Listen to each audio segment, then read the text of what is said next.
देखिए एंटरटेनमेंट की दुनिया जो है वो बाहर से बहुत ब्यूटीफुल दिखती है। ऐसा मतलब नॉर्मल आदमियों को लगता है या नॉर्मल लड़कियों को ऐसा लगता है कि काश हम करते तो कितना अच्छा होता, हमारी भी फ़ैन फॉलोइंग होती, हमारा भी ये होता।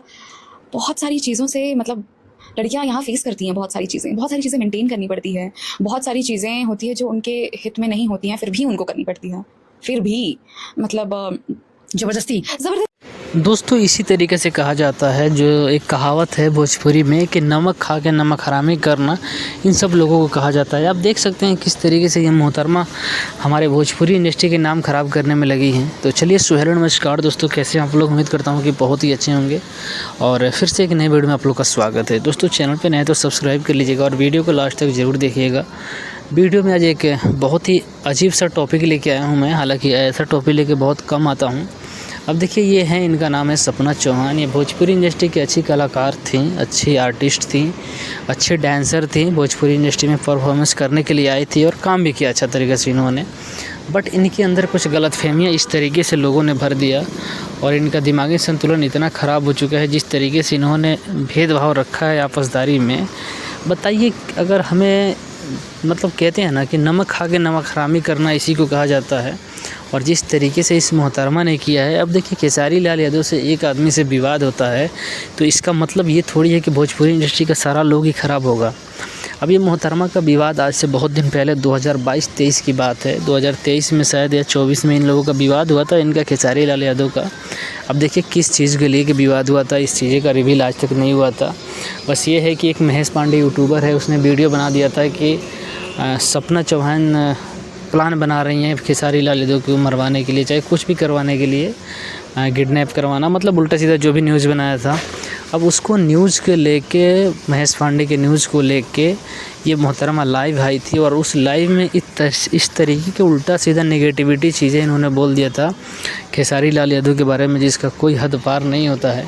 और मैं एक बात बताना चाहता हूँ कि आज भोजपुरी इंडस्ट्री में इनको 10 लोग जानता है ना, तो उसका रीज़न सिर्फ़ और सिर्फ खेसारी लाल यादव हैं। भोजपुरी इंडस्ट्री में सबसे बड़ा गाना अगर किसी के साथ इन्होंने किया है तो खेसारी लाल यादव के साथ किया है। भोजपुरी में सबसे बड़ा अगर इवेंट किसी ने स्टेज शो किसी के साथ किया है तो वो खेसारी लाल यादव के साथ है। अच्छा, अब मैं आप लोगों से एक बात पूछना चाहता हूँ, आप लोग तो इनको जानते हैं अच्छे तरीके से, तो आप लोग ये बताइए कि कभी कोई ऐसा स्टेज शो देखें आप जहाँ पे खेसारी लाल यादव के साथ ना ये पवन सिंह के साथ हो या भोजपुरी इंडस्ट्री के अदर कलाकारों के साथ हो। आज इनका स्थिति कितना ख़राब हो चुका है, आप लोगों को बताने की ज़रूरत नहीं है।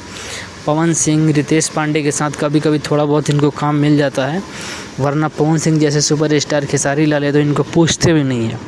बाकी ये मोहतरमा एक इंटरव्यू दिया है, उसमें अभी 2-4 दिन 10 दिन पहले का इंटरव्यू है वो, और उस इंटरव्यू में जिस तरीके से भोजपुरी को बदनाम करने की कोशिश किया इन्होंने, भोजपुरी के कलाकारों को, मुझे लगता है कि आने वाले समय में एक छोटा सा भी कोई भोजपुरी का आर्टिस्ट होगा ना तो इनको काम नहीं देना चाहिए। क्योंकि देखिए एक कहावत नहीं है कि नमक खा के नमक हरामी जो करता है वो नमक से भी बड़ा ख़राब होता है। तो उस तरीके का हरकत किया इन्होंने। और बताइए यार, कैसे लोग ऐसे कर लेते हैं? बताइए, आज हम जिस भोजपुरी की वजह से हमारी 2 पैसे की औकात हुई, नाम हुई, 10 लोग अगर हमें कोई जानता है, कैसे भी जानता है, तो सिर्फ वो भोजपुरी की वजह से। सपना चौहान को कौन जानता था? जब तक भोजपुरी इंडस्ट्री में उन्होंने काम नहीं किया था, उससे पहले कौन जानता था? आप हम कोई नहीं जानते थे। तो इसका मतलब ये नहीं है कि इस तरीके से घटियापा पे उतर जाइएगा आप और 2 पैसा टीआरपी के लिए, चाहे किसी भी चीज़ के लिए इस हद पे गुजर जाइएगा कि भोजपुरी इंडस्ट्री के कलाकारों को ट्रोल करवाना, उनको बदनाम करने की कोशिश करना।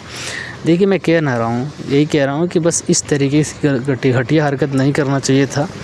चाहे वो कोई भी सुपरस्टार हो, कोई सुपरस्टार नहीं चाहता अपने भोजपुरी को बदनाम करने के लिए। काजल राघवानी ने बदनाम किया तो उनका आज स्थिति देख सकते हैं आप लोग कि क्या हाल हो चुका है। रोशन रोई के साथ गाना आ रहा है, आशीष यादव के साथ गाना है, तो ये सब देने आ चुका है। और मैं यही चाहता हूँ इन सब लोगों का बाइकआउट किया जाना चाहिए हमारे जैसे लोगों के द्वारा। और आप सब जनता है, अगर आप लोग बाइकआउट करेंगे ना तो हमारे जैसे लोगों को छोड़िए ना, हम जैसे कितने भी सपोर्ट भी कर लेंगे ना इन जैसे लोगों का, उसके बावजूद भी कुछ नहीं होगा।